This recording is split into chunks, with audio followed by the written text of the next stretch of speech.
后来继续来到立法院，阁有表决大战咯。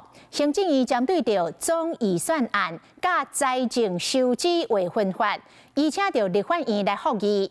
不过，这个处理的时程条也无共识，所以今仔日先来投票。国民党甲民众党因为有人数的优势，所以决议伫11号邀请行政院长杜英泰到立法院报告，而且伫过长天来进行着复议案的表决。今仔日表决进程，立法院长韩国瑜讲，这国民党的立委黄建和生一对龙凤胎，希望这个喜事来完成。等一个表决，大家都卖歹面相看。今天本院有2件喜事，第一个是我们黄建豪委员生下了龙凤胎，我们恭喜啊，双喜临门。林俊宪委员、王义川委员过生日，我们掌声祝他们生日快乐。这么多喜事，等一下我们不要吵架哈，好。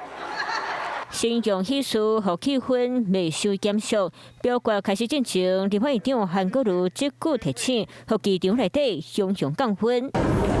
民进党团总调郭建明打国民党团总调鲍群基的警告，互动小路，不离个表决无意外，若要帮人数优势，决议在违法含总预算复议案，拢用一天时间处理。11号先进行总预算，邀请行政院长杜英泰来立法院宣答。12号等这顺完成，遂进行表决。国民党团随时的进攻。最少我个人，我强力主张一定要把它否决掉就是否决掉，维持立法院的这个决议。先一个一点到好决票，不过这边未阻挡行政院到立法院报告，杜英泰嘛搁一摆发声。中央总预算以及财划法，我也诚挚的希望能够有机会公开，而且能够充分的向立法委员先进们来做说明。行政团队在国会对国人来说明政策，但整个党一起动起来，我们下乡进一步的第一线的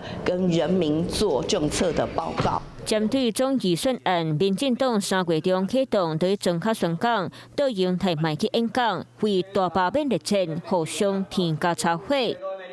Hello， 我是林仙怡。想要抢先掌握最及时的新闻资讯吗？赶快订阅、按赞、开启小铃铛，锁定华视新闻 YouTube 频道。